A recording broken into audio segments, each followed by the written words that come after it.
What's up my friends, and welcome back to my channel. In today's video I'm going to be doing something I've never done before, and that is answering your questions. Now earlier this week I hopped on Instagram, Twitter, and Facebook to ask you guys what questions you have about mindset, career, freelancing, blogging, all that kind of shit that I talk about on this channel pretty much all the time. So I've got my phone here. I'm gonna be looking at those questions and going through them and doing my best to answer your questions. And I'm also gonna be trying to keep my head perfectly positioned right here because of this lighting situation going on in the back.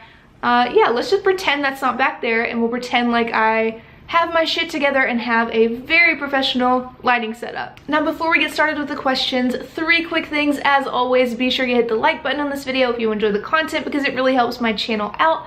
Also subscribe if you want to see more videos like this one, and grab the free profitable blog planner I have for you down in the description box because it is going to help you create a business plan for your blog. Alright, I'm going to start by checking out my Instagram because I think that is where I received the most questions. And the first one is from Bella, and she says, super curious as to how much support you initially received when starting freelancing and growing your business, and any tips for people who don't get that support and are in this entirely on their own. So that is a really great question, and it's something I've seen a lot of people struggling with. Really the only support I felt like I had was kind of the moral support of my husband. He's always been a big supporter of me and all the crazy random shit that I decide that I want to do. So I felt very lucky to have him by my side. As a lot of you might know, I started freelancing when I got fired from my full-time job, and I had just found out that I had early stage skin cancer on my leg. Thankfully it was super easy to remove, still pretty scary. So it was like a really difficult time mentally.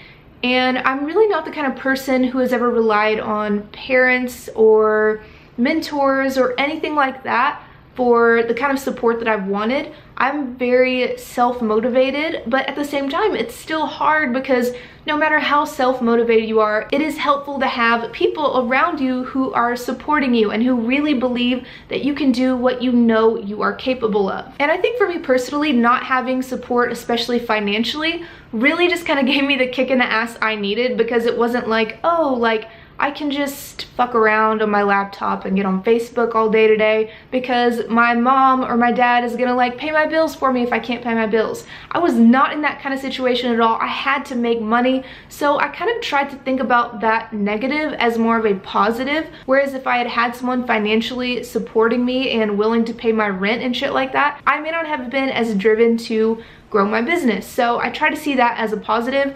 Now as far as other tips for people who don't receive support from friends and family, I would just say one big tip is to remember that it is your life, it is not theirs. If you want to start freelancing, if you want to start a blog, if you want to start YouTube, if you want to start being a fucking painter, it doesn't matter. If you want to pursue something creative and you are willing to put in the work and treat it like a business, then bust your ass and do it, and just focus on proving them wrong, right? Focus on what you are doing and don't focus on the negativity. I would even say if you have people in your life who are always negative when you bring up the things you're passionate about, just don't bring the things you're passionate about up as much around those people, because they're just going to be dragging you down, and you do not need that mentally, especially when you're first starting out. I know for me, when I first started out, I kept a lot of what I was doing to myself. I wasn't super vocal about it with like friends and family members and shit like that, just because I didn't want to hear what people had to say. I already knew a lot of it was going to be discouraging, and I knew a lot of people were going to be like,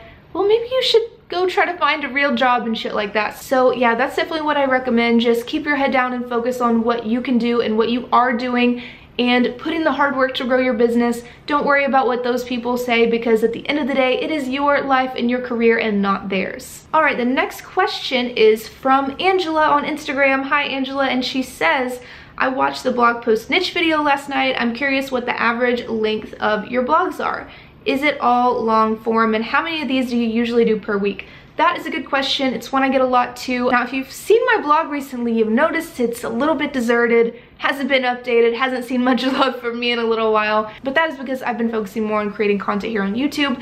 However, when I was writing blog posts, and blogging was a big priority in my business as far as writing blog posts regularly, I tried to write a blog post that was between 2,000 and 3,000 words at least once per week.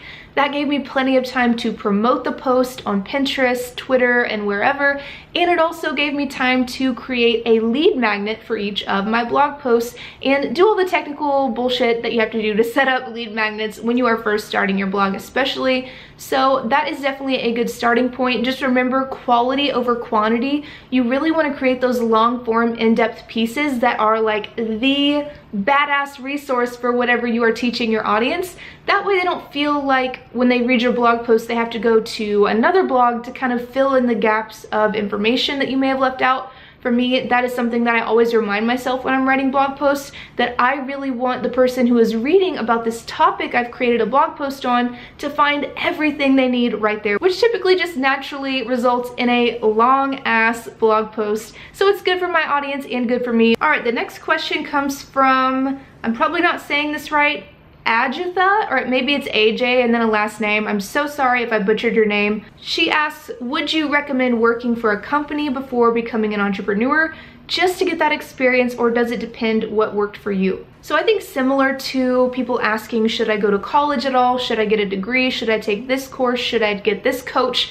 All these questions, it really just depends on you and your mindset and what you feel like you need to get to the point where you can be an entrepreneur. So many entrepreneurs don't go to college, don't get a full-time job, they just start out doing whatever the fuck they want to do, and it just grows because they already have the mindset, the strategy, the work ethic, and all that. So I think there can be benefits to both ways. The job that I worked at before I became self-employed, the job that I got fired from, really did not help me at all as far as learning about marketing or writing or anything like that, even though it was a marketing agency. I always try to see the silver lining in these kinds of situations, and the one thing it did help me realize is how not to run a business, what not to do, how not to treat your employees, and how not to treat your clients. Was that worth me working there for about a year and a half and getting fired? Absolutely not. That's something I probably would have rather figured out on my own and spent that time, maybe that year and a half, building up my own business. But for some people, working at a full-time job can be beneficial. Again, it's really hard to give straightforward advice on stuff like that because it really just depends on you. If you feel like you're ready to start your business,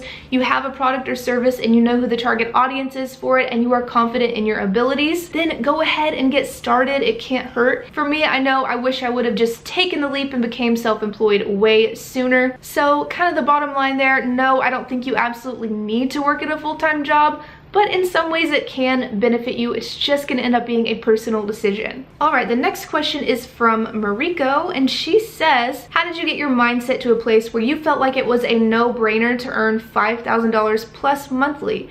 How did you start feeling confident about your work? I have a YouTube video on overcoming self-doubt and developing confidence, so you can check that out on my channel. But as far as the mindset, I've only recently really gotten into reading books and consuming content about mindset because I've only recently realized how intentional I want to be about pursuing a positive mindset that's going to allow me to grow my business and my career to the point that I want. When I started out though, I think a lot of it was just natural for me. I've always been someone who has like a very go-getter personality, and I've always been the kind of person who just believes that if I really want something, then I better work my ass off and go make it happen. So I just had that belief in myself. Now that's something I've had to work on over time as my goals have gotten bigger and bigger as my business has grown. But again, that is why I have recently gotten into learning even more about mindset, and I've been reading books on it and all this kind of stuff. So it's definitely a good thing to invest in learning more about. I recommend reading You Are a Badass by Jen Sincero. It is amazing. And also read How to Be a Boss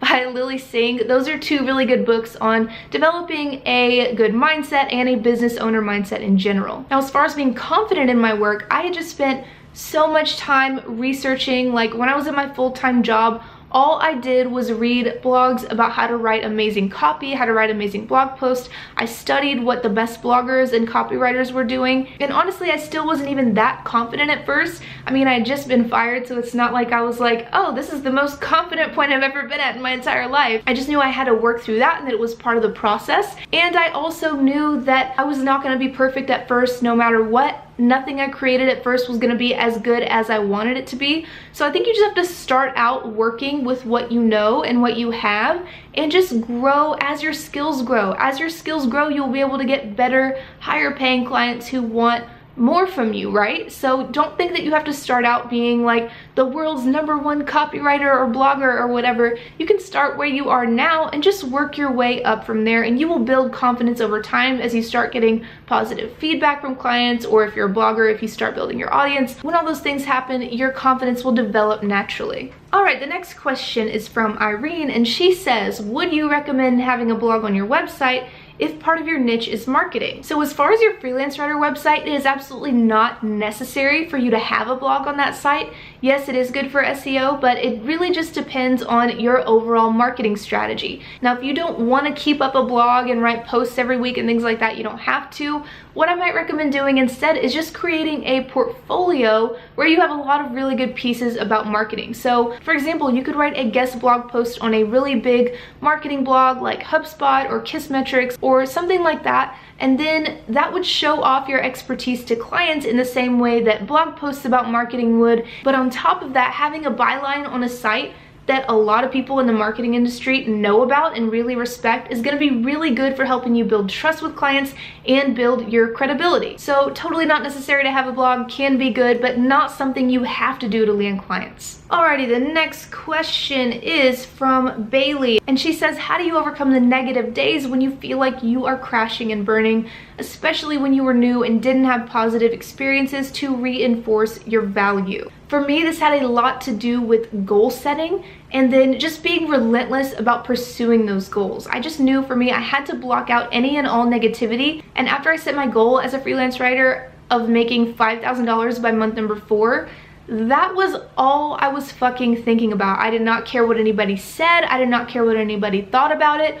All I knew was that no matter what, I was going to make shit happen. I was gonna get out there and work my ass off until I had that $5,000 month exactly when I wanted to have it. So I think a lot of it just has to do with staying really focused on your goal. I have another video about SMART goals on my channel that you can check out. And also, when you create a SMART goal, the way I recommend doing it is adding a "so I can" statement to the end of it, which I talk about in that video too. So you would have a SMART goal that's something like, I want to make $3,000 per month freelance writing by month 4 so I can stay at home with my new son, or so I can travel the country full time in my RV. I think staying focused on that "so I can" statement and the reason behind your goal and why you want to do what you want to do just makes the negative shit that happens to you so much less stressful, because it's just like when you're that focused on your goal and when you're that relentless about pursuing it, the kind of day-to-day bullshit really doesn't affect you as much. Now, there are still going to be tough days no matter what, and when that happens, I just recommend taking some time out for self-care, whatever that means for you, but still make sure you're keeping yourself on deadlines, still make sure you're working really hard, still make sure you are doing everything you can to achieve your goal. As far as being new and not having positive experiences to reinforce my value, I just kind of told myself that part of the process is feeling weird and feeling uncomfortable and not knowing what the fuck you're doing at first, right?